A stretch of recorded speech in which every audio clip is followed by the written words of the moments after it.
and we are coming to you live from Makerere University, Freedom Square, as you can see. You know, recently, the New Vision reported about starvation, hunger and starvation in universities, in Ugandan universities.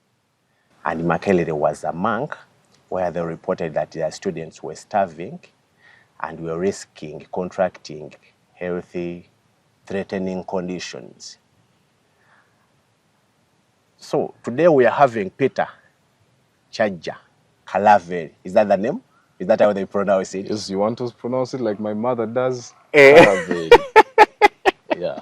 So Peter Clever. Okay. Chaja. He's the one of the consequential leaders, student leaders at Makerere University. And we are having him so that he can talk about the situation. He gives us his views. He talks about the situation and many more.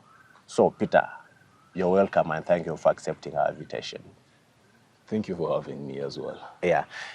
Recently, the New Vision reported about the starvation among in Ugandan universities, where they reported that some students were even dying of hunger and the like.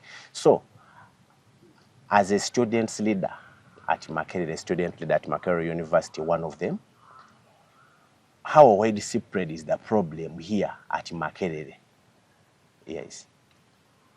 Well, even when we do not have standard statistics, say from the trusted sources, at least a few researchers have fed us with statistics from their research. And we have about 93%. 93%. Of the likes of myself, I mean the students within universities, are not only squirreling or curtailing this to only Makerere, but rather the entire countries, universities all through the country, high institutions of higher learning. About 93% of us cannot afford a modest meal a day. Cannot afford a modest meal a day. And when we look at the problems that come along with this, we are not only looking at health challenges. It is quite diverse. We are in an academic institution. We are in the field of academia, and it is very imperative or very necessary, at least the health people inform us, that the brain consumes a lot of the food. I don't know how, but at least it is factual that when your brain is very much at work, then you need to eat as much as someone that is going to the what? To the gym. To the gym. So the brain is consuming a lot, but then what the brain is supposed to be consuming is not available. So it is very terrifying that we have very big a number of our colleagues, or even myself, you can be sure I had breakfast in the morning. See? So a very big a number of the university students cannot afford at least a modest meal a day. Okay. So it is very dangerous, very disappointing, and yeah, heartbreaking.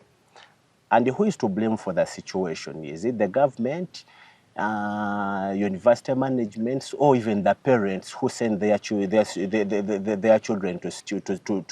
campus without adequately providing for their needs? One thing is true, we shall not blame a sole entity. Rather, a particular entity takes the larger bit of the blame. The government is supposed to be watching over us as students. I'll give you some little bit of figures so they could build context and ground our conversation a little better. In 2019, until 2019, students within the university, and particularly those that were residing in halls, were accessing meals from these halls of what? Of residence. Until 2019. And then resolution was passed that instead of giving these young men and young women food, let us now give them money. So they can, through that money, find themselves food. I don't know why the resolution was passed, but apparently, students on government sponsorship are given about 760,000, if my memory is feeding me right. 760,000 is given to non-residents.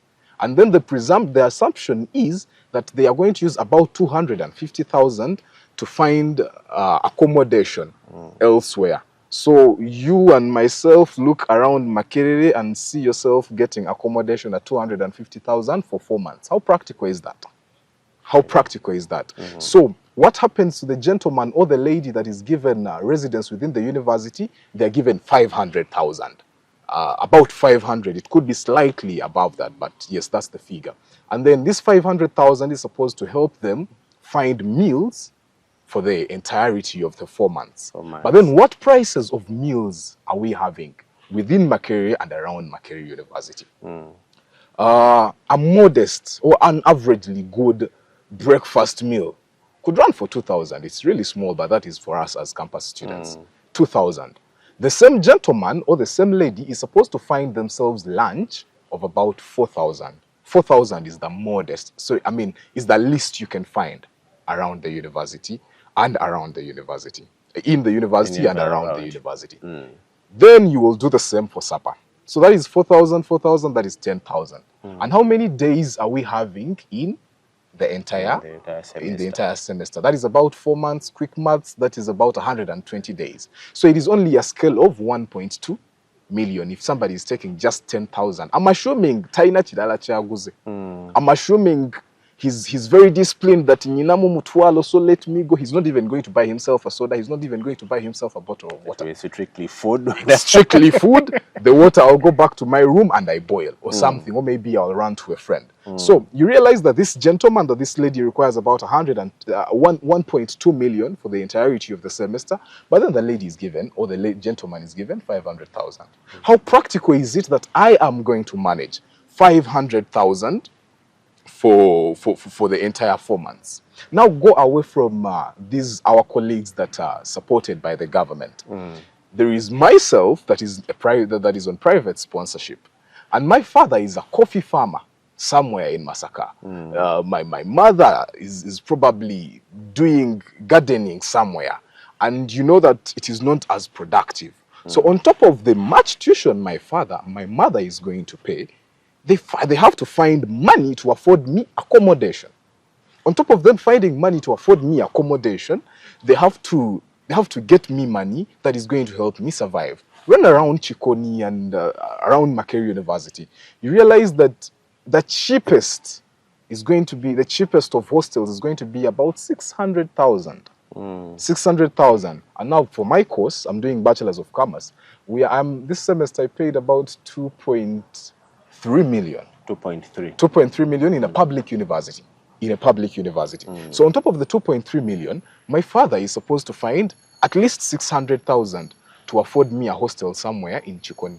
That is 2.9 million. That's 2.9 already. 2.9 million, that is exclusive of what I will be using for my food.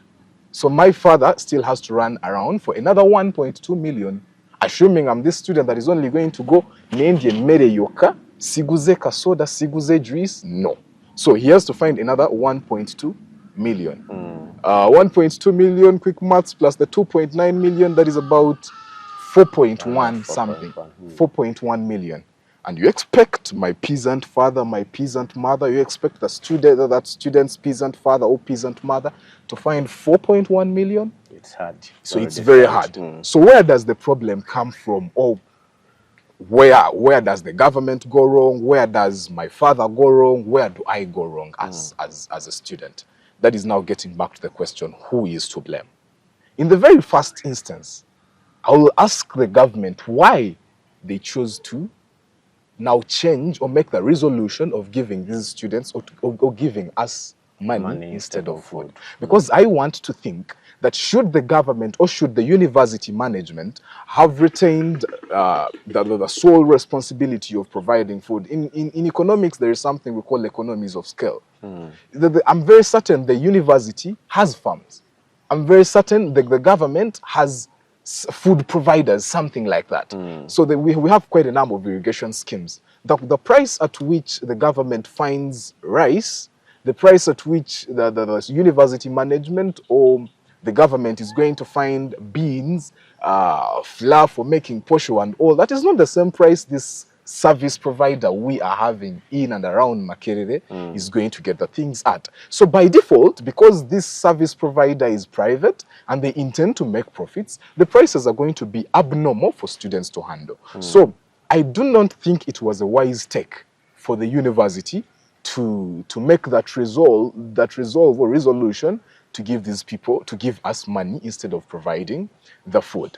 The government as well is supposed to find it necessary to subsidize the price or the tuition we are paying to even cater for the list of persons, because honestly, if my father cannot afford Makerere for me, if my mother can't afford Makerere for me, I have no place elsewhere. For Chambogo University, for you or for me, you have no place elsewhere. You can't afford KIU if you can't afford Makerere. You can't afford UCU if you can't afford Makerere. So clearly, this is where what we call Omwana Womwavu can find education. But Omwana Womwavu is not going to afford 4.1 million a semester. That's a lot of money. For a person that pulls 4.1 million, si mwavu. So clearly, my prayer would be, or where the problem comes from, the government failing to take as much control on what happens within the university. I would think the management equally can control what happens in these eateries that we have around the university. For the fact that the management gives them license to operate within, they can equally dictate on what their prices of say food, of say breakfast, whatever is going to be, so that they can tailor it to help the students afford. I mean, tailor it to what the students can afford. Then students, Nafe or Lucy, we do not have that financial discipline. Even when I say my father is a peasant, there is that time he's going to sell off his coffee and he has some good money. And what I know about parents, when they have money, they will not refuse to give you. So he's going to give you 500. Ojewa ne Makerere. Ojoge. Wakuba, the bars at Acacia Avenue have closed, but in the very first week you have visited H2O, you have visited Kaskis. In the very first week you have been to Kush. Now while you Vajita Vanquish, Visited all the posh bars in Kampala. all the posh bars, and then in a space of 2 days, in a space of 2 weeks, okay, actually a week. And then you're going to come back and you make a lot of noise and everybody will be like, hey, Abanabe Makerere. But that is a very small population that does that. So the bigger picture is, the bigger problem is greatly with the government and the management. Nkugambia about hostels in Chikoni. Nachogerangako. You go to the room, I do not have the sizes of head, but it is about 4 meters by like 4 meters, a cube of that size. And then they are charging you 600,000 together with your roommate. That is about 1.2 million.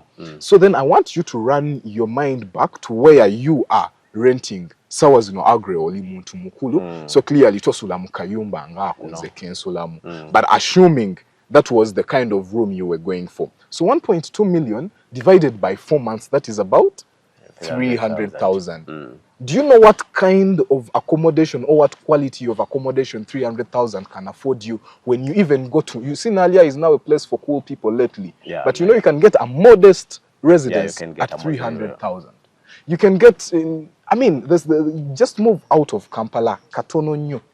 You can get accommodation of better quality than what we get here at that price. So what am I trying to say? That the management can equally, for the fact that it gives them license to operate or house students, it can equally dictate what these people, or not necessarily dictate, but could give a ceiling, a floor and a ceiling. Tell them you are housing students that are not fending for themselves, rather whose parents are paying tuition, and on top of tuition, they have to pay for the accommodation. On top of the accommodation, they have to give them upkeep.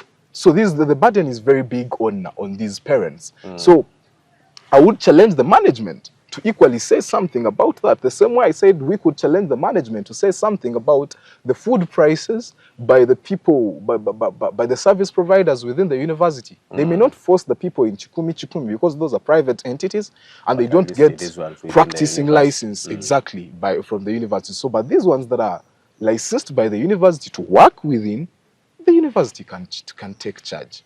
But ultimately, or the lasting solution would be them revising that resolution of now giving us money instead of food for the fact that we don't even have the financial discipline.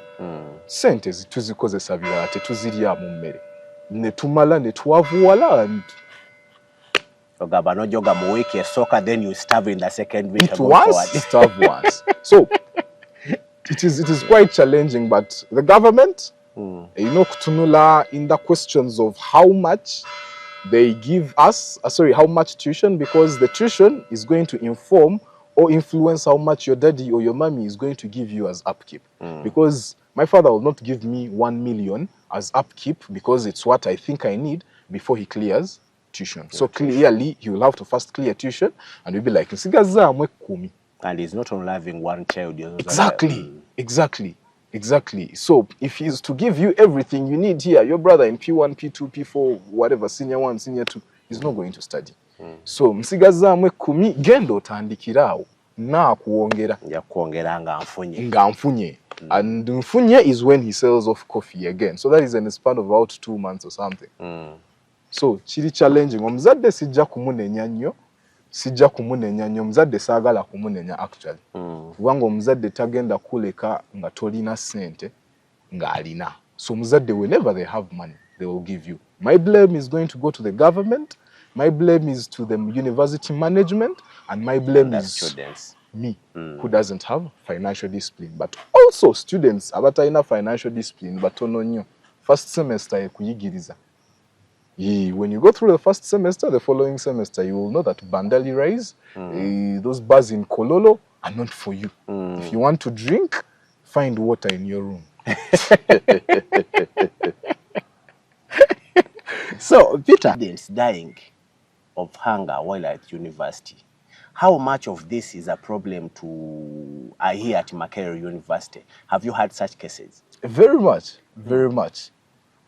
However, it's not that we lose a person every month, not that we lose a person every week, but I mean, we are talking about death. Even if it was a single death in 3 months, it is very dangerous. Okay, let it be a death of, say, heart, maybe cardiac arrest. Let it be a death of, say, okay, God forbid, an accident. Let it be a death of, I mean, something very terrible. But you're at your son's funeral, and they're like, Omugenze chamuse njala. Really? In a country like Uganda, where we boast of, nature and agriculture, blah, blah, blah, blah, all that, and then Omugenze chamuse njala. So I don't want us to, when you hear people say, mu semester bafiridwayo omwana omu.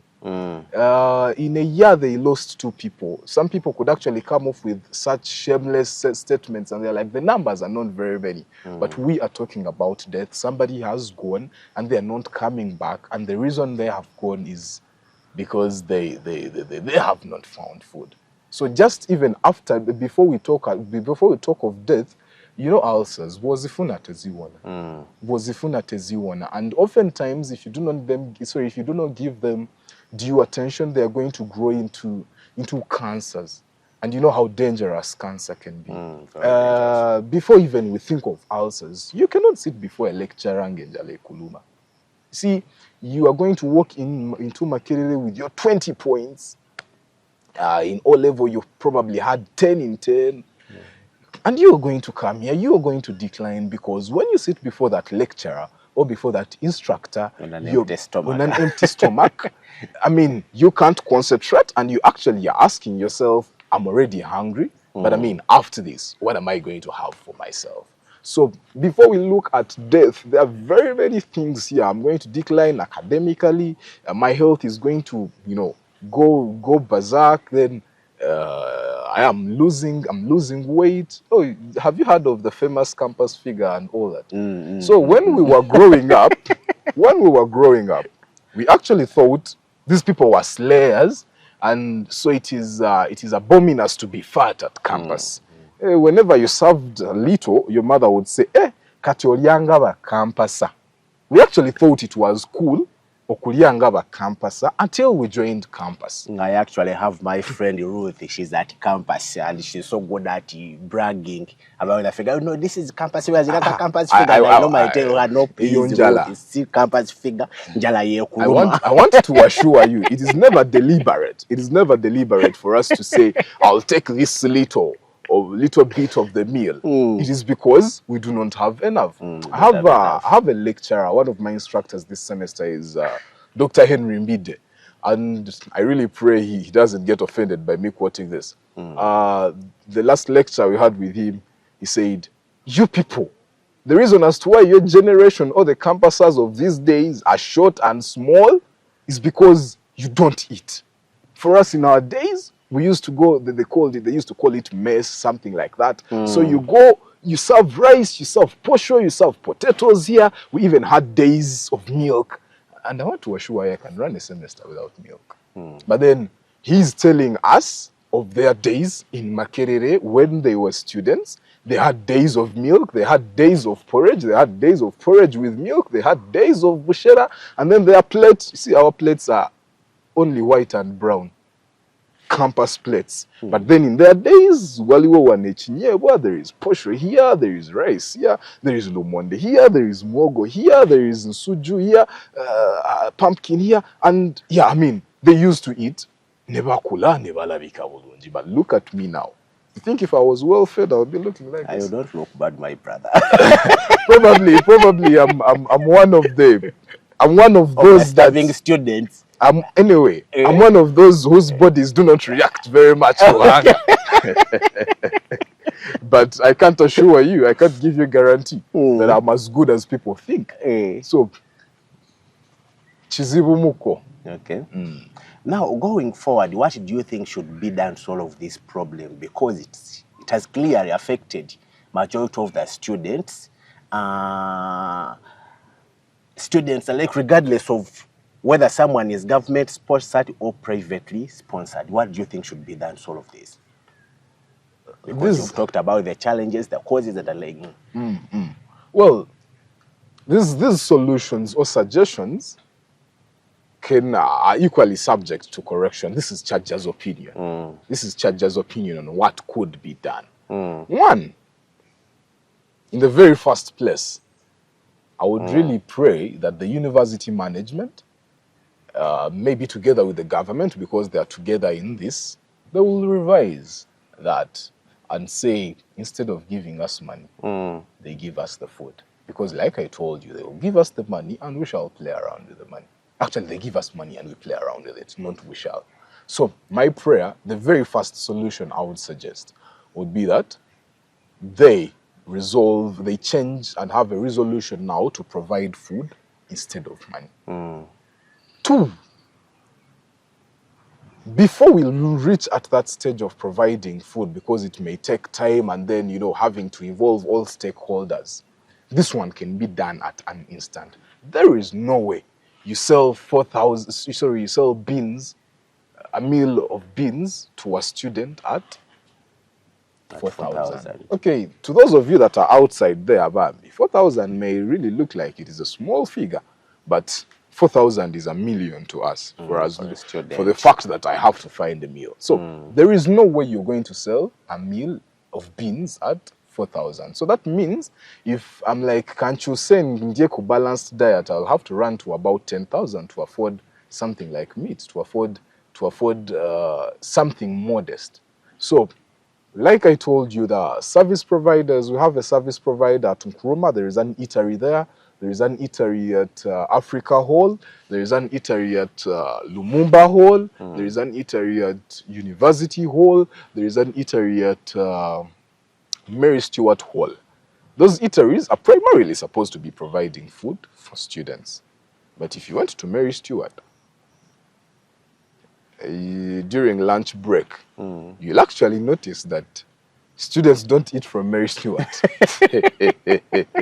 When you go to their eatery or their restaurant, whatever they choose to call it, you realize that the customers there or the clients there are non-students. Not because they don't want to eat from The there. lecturers and professors around. No, It's only the people of the nature, lecturers, professors, that can eat from there. I mean, you can imagine I'm walking out of my room and I see the eatery there, but because I can't afford it, name Peter one away and Tinengenda, Ninonya, probably Nensale Chikubo, and I'm looking for a Rolex. I'm looking for a Chikomando. That's what we survive on here. Okay. So my prayer would be that because the university gives these people license to operate around or to provide us with food, it could equally dictate on on what they should charge us. At least they may not necessarily be straight on it because yes, these are private entities, but in my little economics, there is what we call floors and ceilings of prices. At least let it not be as free as it is at the moment, that you will go and you have 3K in the pocket and they'll be like, lire vijanja lubyankuminya, and I like ngenda kola antia. Then you go for a commando of 2K, Rolex of 3K. So the university management can direct these people to say, let's at least a meal cost this much. Student wabanga ali luxurious, then they can go ahead and pay this much, or they can pay more than that for a different meal. But at least let even the lowest of students or the poorest of students, poor is a very bad word, but the student that doesn't have as much money equally afford food. That is 2. Then 3, like I told you, the tuition we pay and the accommodation charges around the university are going to inform how much money my father, my mother is going to give me. So it is now, my father is not going to give me upkeep before he pays my accommodation. My mother is not going to give me upkeep before my tuition is what? Is paid. Before my tuition is cleared. So it is only after my father has cleared those 2 that is going to say, nsigazamwe 5 gende dawo, nsigazamwe 10 gende dawo, like that. So should there be change in the tuition, I mean, let it fall slightly. At least you be like my father who was saying, nsigazamwe 10 is going to say, nsigazamwe 15 gende dawo, nsigazamwe 2 gende dawo. The university management alongside the government as well could equally direct there, averagely on a month, I am together with my roommate, we are paying 300,000, and you look at the size of the room in which we are sleeping. So that accommodation there is valued beyond its actual value. So I would really pray that we actually get something that is commensurate to what we are paying for. I mean, let the quality be commensurate to the charge. Something like that. So I want to think, should that be taken on, the price of accommodation in Chikumi, and the places around the university, in hostels that are licensed by the university, shall go down. And when they go down, my father, who was saying sigazamu abiri, is going to say kati sigazamu asatu gende dawo, like that. And you shall see that may not have the problem cleared in a day, but at least the statistics I gave you of 93% of us failing to afford a meal or modest feeding, it could at least drop and say now we are like 70 or 60. And probably the people, should the initiatives be taken on, probably in a span of 5 or so years, we could not have similar problems. Okay. However, even the students themselves, there are those that are lucky to be given money. I mean, whose parents are well off. Bambi webakuwezo sente. Don't run to Bandali Rice and what whatever. There is this new place. My friends love it. Babajita Vanquish, Sigenanga, Yosimani, those H2Os, Kaskis, and all that. Sizizo. Like I said, if you want to drink, find a bottle of water in what? In your hostel. Then, lastly, this could equally help us as students. At least Makerere does not, I don't know about other universities, but it's not primary. It's not like primary school where you're going to study from 5 to 5. I mean, from 7 to 5. At least for my course, I have 4 hours of lectures in a day. So meaning I have the other 8 hours left for myself.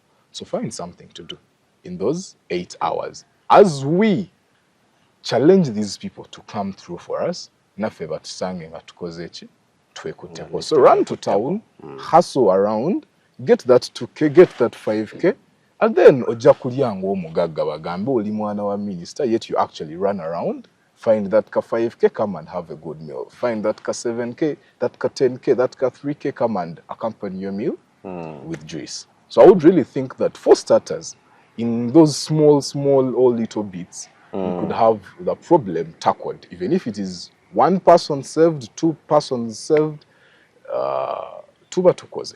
Peter, being an influential leader here, I know you have a network of friends who are going through all this.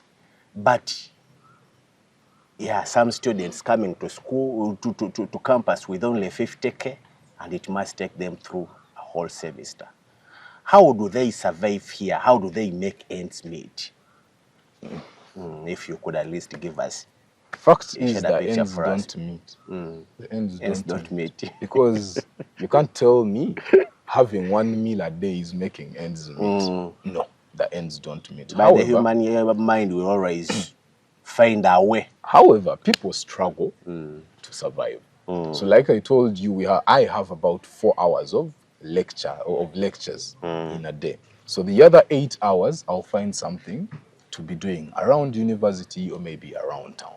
So on top of the 50K my father gave me, my mother gave me, I mean 50K can't run you a week, honestly. Newenzi kuwagwe ovawa n'okutuuka wali nga tozirina. Echange kinenemu nina ababa baziriza abalala, but at least exactly. Now for myself, I mean 50,000 ojja kuzimpa leero, tomorrow ojja kumbuuza nti ate ze nakuwadde nga toli naawo. Sisasuddeemu bamanja biki because sirina bazirinze kuzitwala, but I mean the needs of a student, 50K cannot actually satisfy. So what we do, or what those people that force the ends to meet do, they run around town, they find themselves, they make themselves busy with something that is going to give them some little money to top up on the 50,000 that that they are going to be given, that they are given by the parents. There are quite a number of students that have small saving schemes. I was also reading somewhere, and then someone said, we collect 1,000, we are a group of like 10 people, then we buy rice or flour, and we make food, and then we have 1 meal a day. But honestly, a meal a day, those are not ends meeting. And for the fact that you are not qualified, you're not going to get serious formal employment. So we are just in gigs. And the percentage of people that benefit from that is equally very low. Because by the time abantu abali with university, by the time they can't find jobs, then you that is in university is going to find a job. A mere student. So it is very possible that some of us hustle in and around the university, but still that is that's a very small percentage of the people that are suffering. So I can't assure you that people are making ends meet, people are forcing ends to meet, ends are not meeting. But the few that are trying things here and there, that is what they are doing. Those that are in the bracket of I am given 50,000 or 100,000. Yeah. Some people who say that the hunger or starvation situation is just a part, it's just a small part of a larger welfare challenges here, welfare problems at Makerere University. Do you agree to that? Very much. Very much. And because people do not actually come to Makerere, they never see the reality. I have always quoted the university hospital in many cases. There was actually about to tell us about those other challenges. I've always quoted the university hospital. And the fact that we go there and we are referred to pharmacies around. So it's like we've only gone for consultation. I mean, hey, this is your problem, this is your problem, this is your problem, diagnosis, okay, yes. So we've diagnosed you have this problem. But unfortunately, we do not have the medicine in stock. Please run around. Now the same student they are telling to run around to a pharmacy is the charger whose father spent 4.1 million to bring him here. And then because he assumes that on the tuition structure, there is a bit that caters for medicine or a medical fee, something like that. My son, when he gets medical problems, he's going to run to the university hospital. But have you taken time to find out the owners of the pharmacies they normally send you to? Because okay, it is usually clear knowledge that the people there. However, I'll not quote because I do not know who the owners are. But I just relate with what happens in other other government hospitals that a senior doctor is going to have a pharmacy directly opposite the hospital. And as he recommends, he'll tell you, genda ku pharmacy gundi aba balala sibesiga abalwadde bange mbasindika wali. Yet he's the owner. But anyway, I don't know the people that own them, but at least there are pharmacies around. And then these people are going to refer you there. So you're going to call your father, the father that gave you 50,000 in Tigendedao. You tell him Tata and what day. And then the bill is 100 or so thousand. So it and also the fact that the university hospital is it is that side of the main gate. Makerere is, for matter of fact, an entire LOC5. It's very big. So I'm looking at my colleague that sleeps at UH. No. It's Livingston. Yes, the extreme end of the university. So I've talked about this and people have said we have students that are health assistants around halls of residence. But I mean, this student here say. Cynthia Likumuli Montaina Kubeda 24 hours active like any other medical practitioner would be. These are simply doctor trainees or maybe students in training in the profession of nursing. So you're going to get a problem in the night that requires urgent attention. And then there is no one to actually provide the urgent attention. So oftentimes, should the situation be acute, we may lose a life or maybe cause acute health problems. So I always suggested and challenged the university management to think of us having at least simple dispensaries around our halls of residence. Not necessarily where they're going to do surgeries from, not necessarily where they're going to admit hundreds of people, but at least when you get a problem and you're at level 3 of the block, you're going to move to level 1 because there is a clinical dispensary setting and then there is a professional that is going to attend to you. Should the situation be acute, at least it is given that quick attention from there and then you will go to the university hospital. But all what day, the situation is very acute and you have to move from Livingston to because the university hospital is behind that what is it called? Ham Towers? Towers. Yes, it is behind that building. So you have to move from Livingston to that side. Olimulwade, and it is an acute situation. And then they refer you to another pharmacy. So it is very challenging when it gets to that point. So the university hospital, I pray that it gets to be stocked. And I pray that the service is brought a little closer to the people. The university hospital aside, like I told you, we are in Chikoni. We are finding, because the university cannot accommodate all of us, so the spillover goes to Chikoni, the spillover goes to Chikomi, the spillover goes to Wandegea.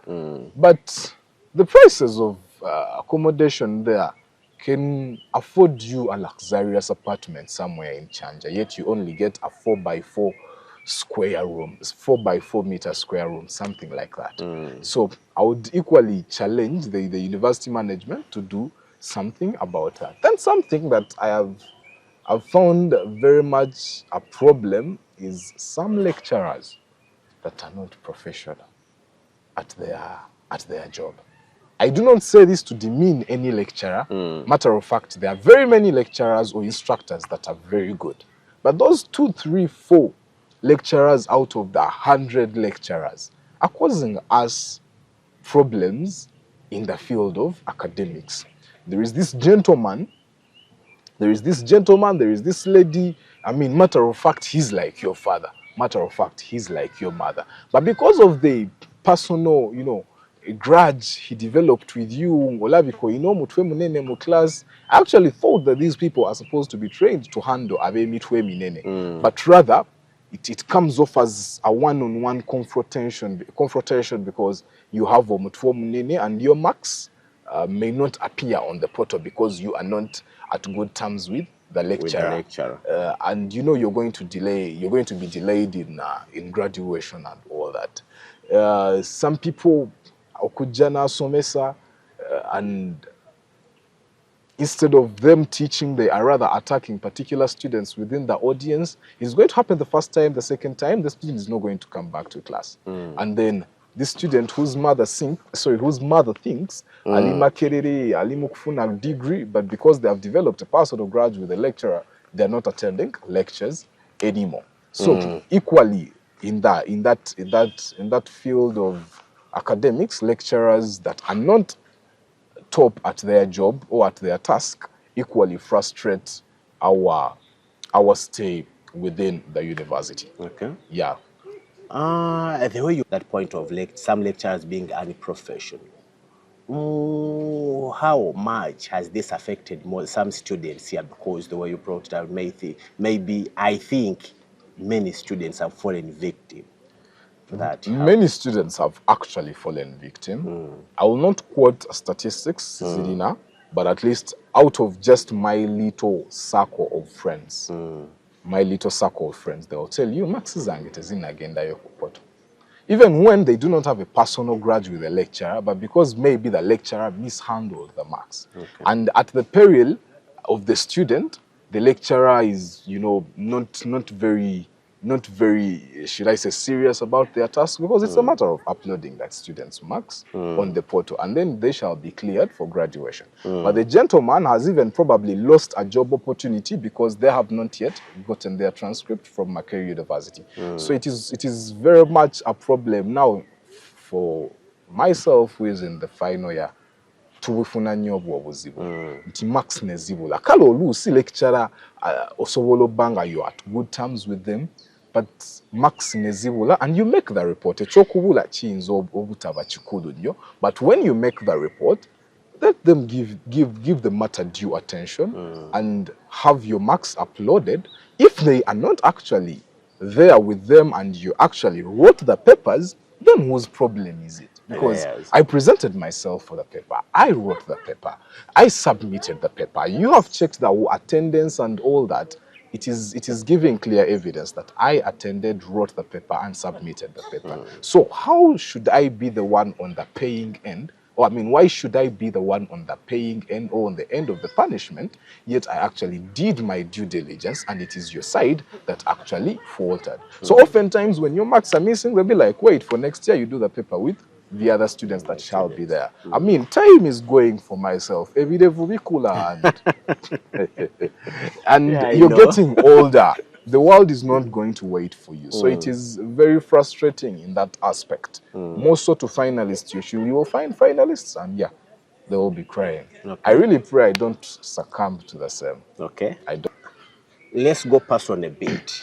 You stood for guilt, and we suppose some of the challenges you've talked about were among the matters, the issues you had planned to handle as a matter of priority had you gone through.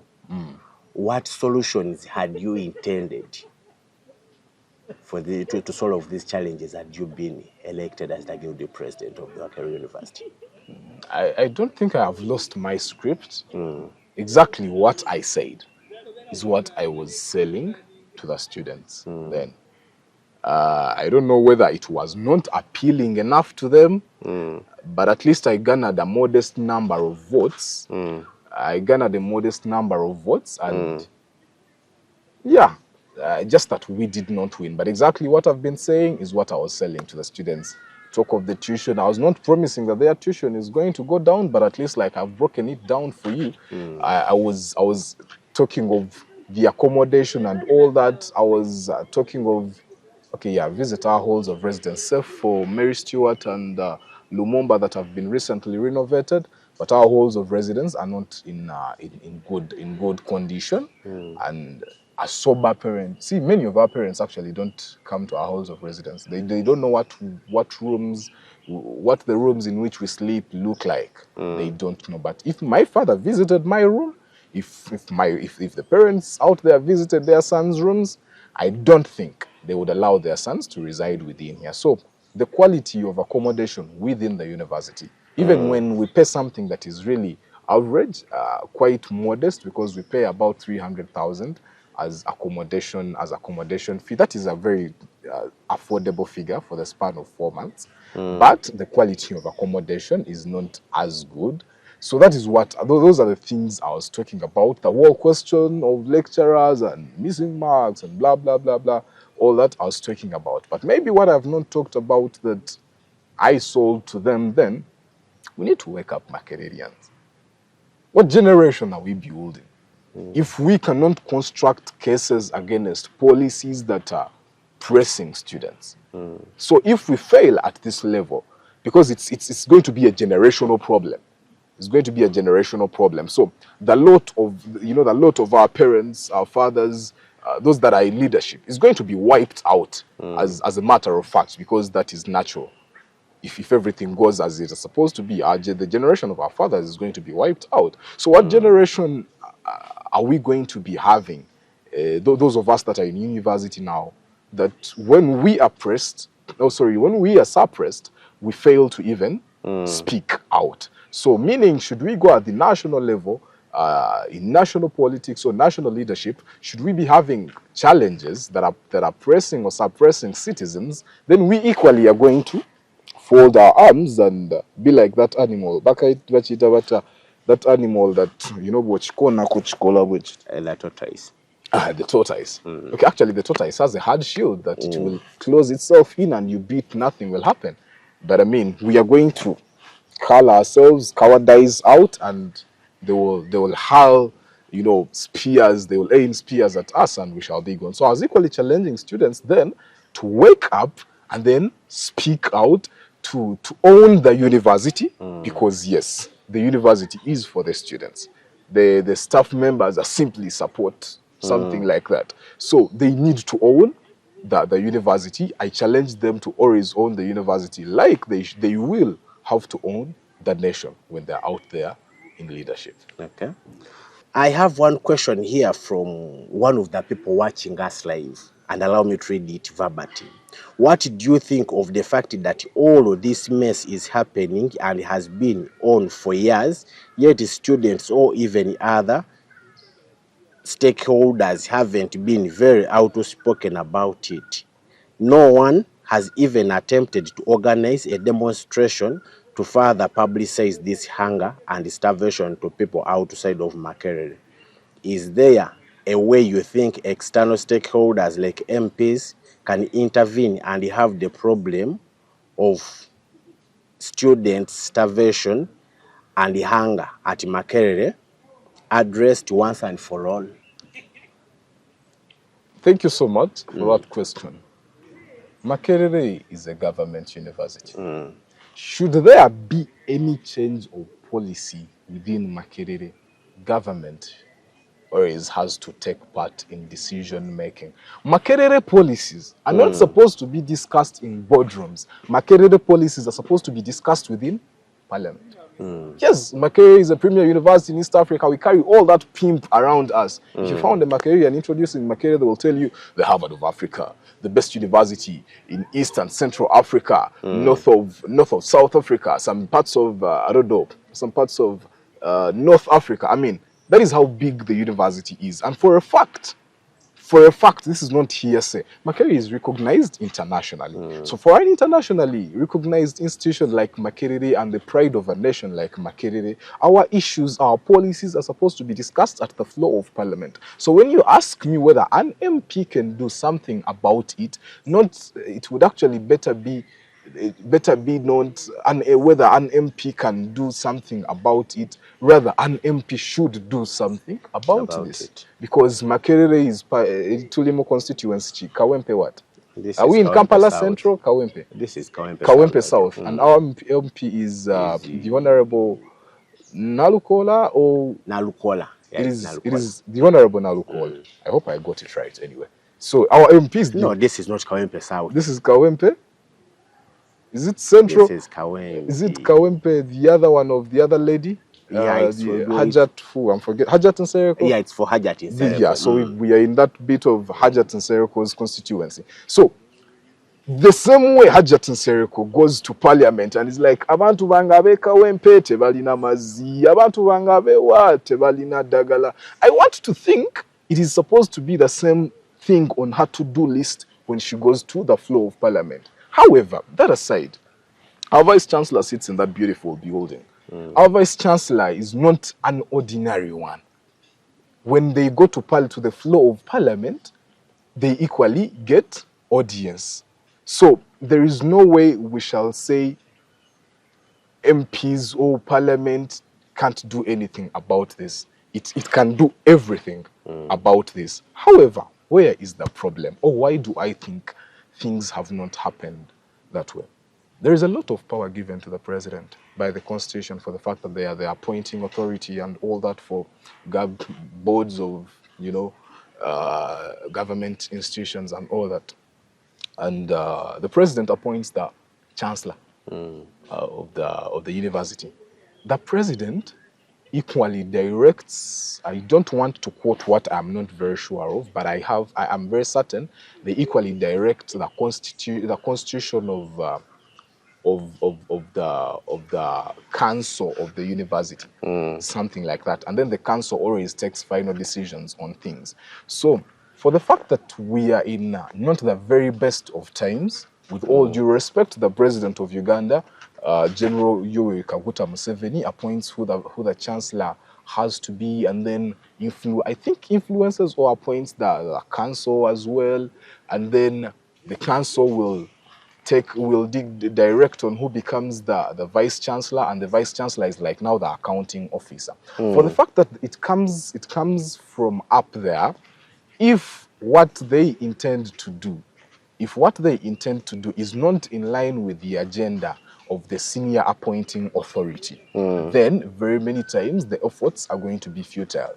Back then, it would be at the signal of Wewe. I don't know whether you've heard of that, but at the signal of Wewe, everyone would put down their books, everyone would pause at whatever they were doing, and then join in the run, and then find out that this is the cause we are running for. But if I called out Wewe now, the very first person to come at my pocket would be the police officer down there, because we have a police post within the university. The very first person to come at my pocket would be the police officer. Yet back then, the students you see seated around here would be like, what's up? So if I say it way, there is a way we chant it. So people will be like, what's up? And I'll be like, XYZ ABCD. They would even leave their books behind. They would leave everything behind. They would walk out of classrooms, lecture rooms, sorry. But now it can't happen anymore, because the vice chancellor and the policies have, gotten our lips zipped. And should you make mention of anything in the line, you're risking suspension. And should you get suspension from Makere University, it is quite terrible for you. So when I think of my father in Masaka, my mother in Masaka, and then them having to sell off coffee to bring me to university, and then I'm rioting, or maybe, okay, rioting may not be the proper word, but then demonstrating against a policy that is very much against us as the students, I be like, ne sente za mama, na ye sente za tata. Yet, if there was no risk of suspension, I'll be like, chengenda ko chitufu. What I'm very much against is really not for us as students. So nothing is going to happen to me. Let us go. Let us cause awareness against this, and then I'll go back. But then, should you be part of the trail, they will grab you, they will nab you, and risk suspension. At times, we've been imprisoned. Students have been imprisoned. So the fact that there are no demonstrations of the nature anymore is because now students, our hearts have sunk, and we come here to study and live. But bottom line, straight to the gentleman's or lady's question, can the parliament do something about this? Very much. This is a government institution. Matter of fact, pride of Uganda. The parliament has all the rights to direct what happens within Makere University. Why aren't we having demonstrations anymore in contest of the bad policies? Because students have been scared and see, we only come here for books. The entity that takes on direction, or that gives direction within the university, it's direct from the appointing authority, that is the president of the country. And oftentimes, should something be against the agenda, they will not allow it. Because one thing actually that I was forgetting is the fact that oftentimes, or even in Mr. Museveni's days, you realize that revolution started always within the university. Always within the university. When you read the Mustard Seed, I've troubled reading a few pages. I don't know, I'm still reading. But he's going to tell you how he was in the University of Dar es Salaam. And then he will give you stories of how he punctured buses and all that. And the tractors. tractors and all that, because what they were planning to do wasn't really as sensible to him. So you realize that revolution already started within the university. I pride very much in the Right Honorable Ruhakana Rugunda, because he equally slept inside Nkrumah in his days of university. So he tells you that they would come from Makerere and, you know, run, say, cause revolution. Is it in Zimbabwe, Zambia? One of the two. You realize the General Kahindo Tafire was a resident in Lumumba, and they tell you that everything started from within Makerere. And you look at all the vocal politicians we are having, the people that are influencing policy in the country, they started their business or their story, or I mean their leadership from within the university. So if it is very much if it is threatening the regime's intentions, I want to think it is deliberate that university leadership or youth leadership is suppressed, and then we only are in position to produce half-baked leaders that are not going to challenge policy. That is my personal analysis, that are not going to challenge policy, but rather simply slide in, you know, rather simply slide in with whatever goes around. So I think it is equally deliberate to thwart the growth of the chargers, the growth of the then Ruhakana Rugundas, the growth of the then Kahindo Tafires, for the regime to always continue protecting, I mean, it's time in power, something like that. Okay. Yeah. Talked about Professor, the Vice Chancellor, and that's Professor Nawangwe. Yes. This gentleman has been the VC for 2 terms now, and I understand his term will end soon. How do you think he will be remembered, and what do you think his legacy will look like after his departure? I've been in Makerere for slightly longer than 2 years now. So the much I will say about Professor Nawangwe is what I have read in papers, is what I have seen maybe in recordings, is what I have been told. However, with the many interactions I've had with colleagues that I've seen much more than myself within the university, they'll tell you he has killed the spirit of Makererians. So in the books of Makererians, it is not good. In the books of the people that love that spirit of revolution, for the fact that Makerere always sparked change, it is actually very saddening that there is a lot happening at the national scene, politically, and Makerere has not mentioned a word. Makerere students have not said a single word. We have seen the abductions and all that. Matter of fact, the Honorable Lukwago is a father to he's a father to us. I mean, alimu myaka gya kitange.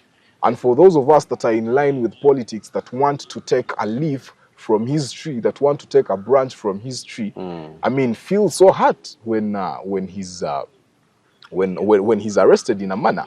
The retired Colonel Chiza Besigye has been incarcerated for that long, and justice has not prevailed ever since. And quite a number of abductions happening in that line. But then Makerere has not mentioned a word. No, because the spirit has been killed. So when you tell someone that if they demonstrate against, say, a policy that is not for them, they are going to be suspended, they are going to now kill that self in them and now be like one on the Wokubitabo. So when it even comes to the national level, they'll be like, ah.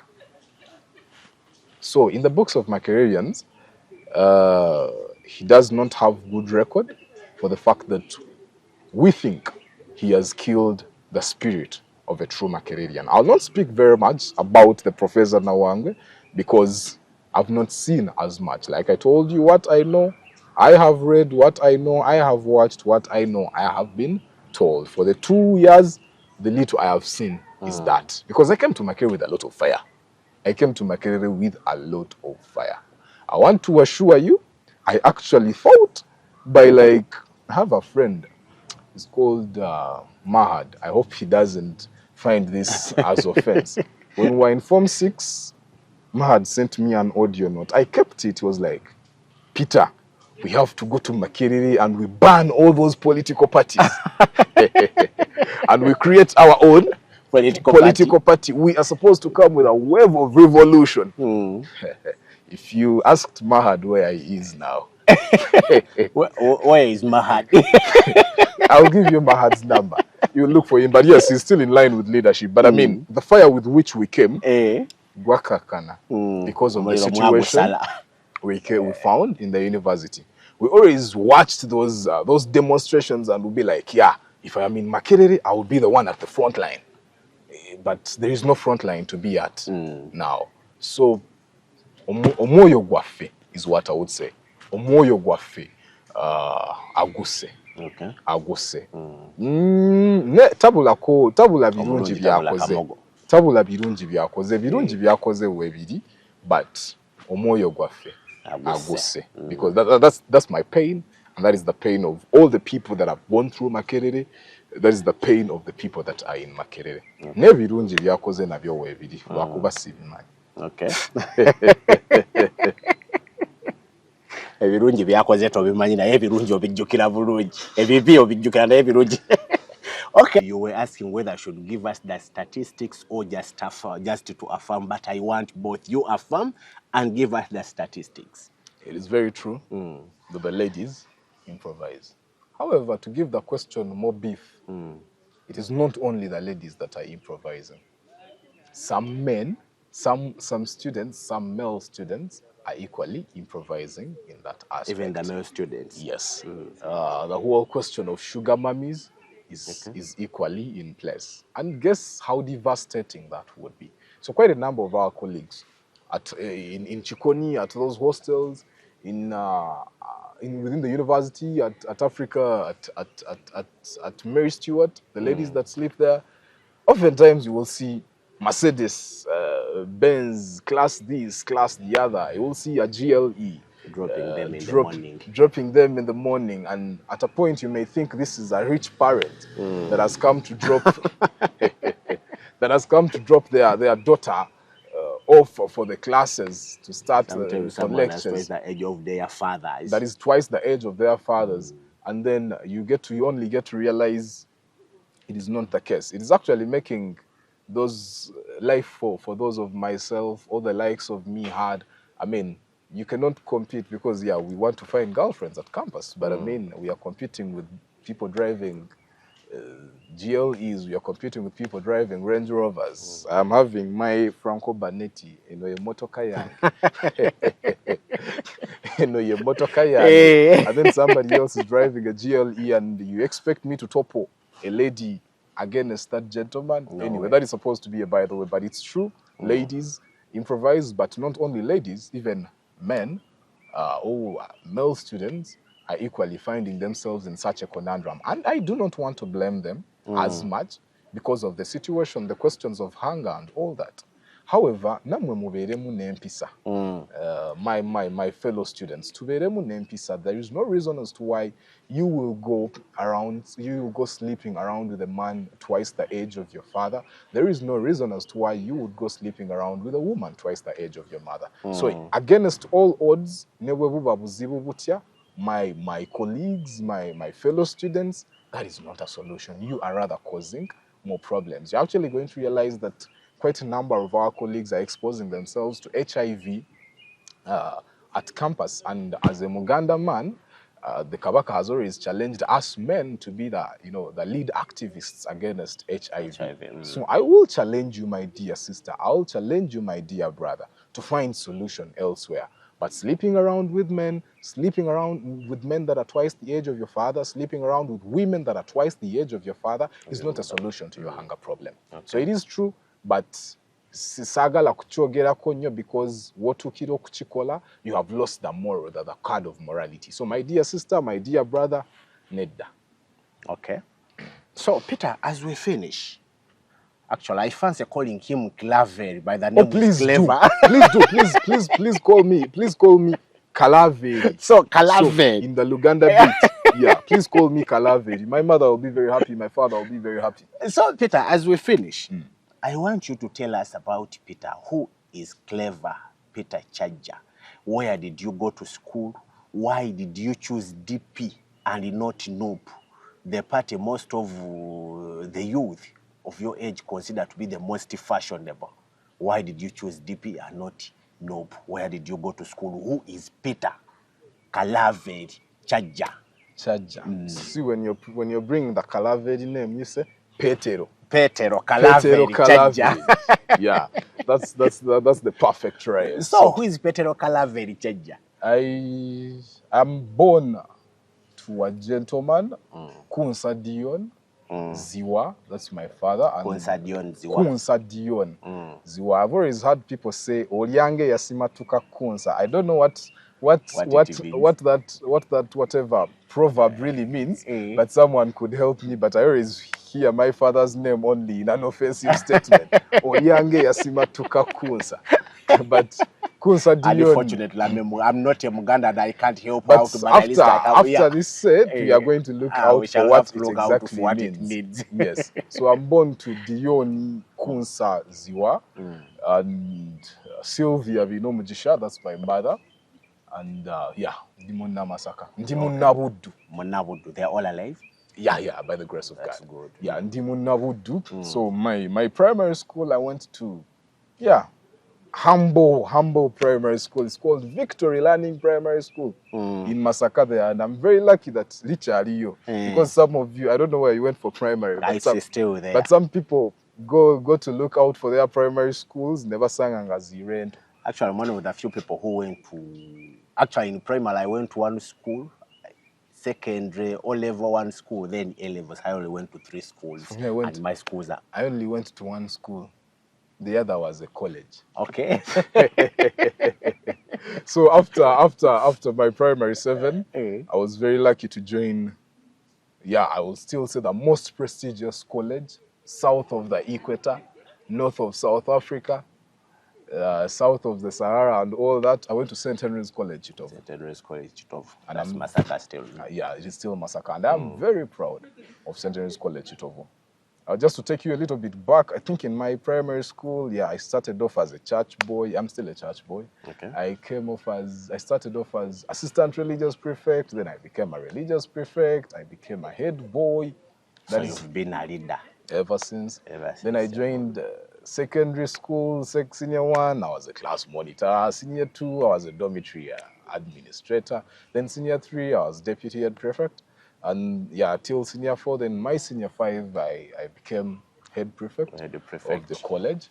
So that was the entirety of my O and A level. I was in not a school, I was in a college. I was in one college. I prayed together with people at St. Mary's College. I prayed together with people at Namilyango College. I prayed together with people at King's College. We went to colleges. After high school, So after then, I joined Makerere University, and I'm pursuing Bachelor's of Commerce. I'm now in my 3rd year. Okay. Who am I? I've found my calling or purpose in society transformation, and something I think I will do better or at a bigger stage when I'm given maybe chance to take up a directing position. But even without the position, I challenge myself, I challenge the people around me, I challenge the people in my circle to always challenge society to be better. I'm very proud a Catholic. Yes, very proud a Catholic. But before we started set, you were like abantu abambateke akajanja mudidi and all that. Yeah, I'm a very proud Catholic, but Now a Catholic, otekamu akajaja. but a Catholic that respects other people. But yes, njakatekamu Nedda bwekijanjawaza kiyitira tekitama. akajanja nkatekamu, but respectfully. Akajanja nkatekamu, but respectfully. What else about myself should I tell you? I'm single. You're single and searching. That was a joke. That was a joke. But you are. That was a joke. I may be chucked before we leave scene. Okay. But no. Let's assume I never talked about single, that. But seeing someone. You're not double yet. I am praying. Okay. That God directs me. Bulungi. What else should I tell you about myself? Maybe that. YDP. Oh, YDP. You must have realized I respect people so much. Even when we have antagonizing ideas, or even when what I believe in is not what you believe in, I'll still respect you. So, with all due respect still, the style that my colleagues at Kavule use, even when we speak the same language of opposition and change, is not the best. You will not find me at any point, even when I do not love what Professor Nawangwe is doing, you will not find me saying Professor Nawangwe is this, those big words I can't mention. Even when I do not believe in the President Museveni, you will not find me saying President Museveni is this, those bad words I will not want to mention. Which a few colleagues down there do. I believe very much in someone that constructs their case. Because at the end of the day, buli kimu kirina kuggwera mu parliament. But parliament is for only the people that are going to construct one, ground and defend cases. And that is what I find as culture in the DP.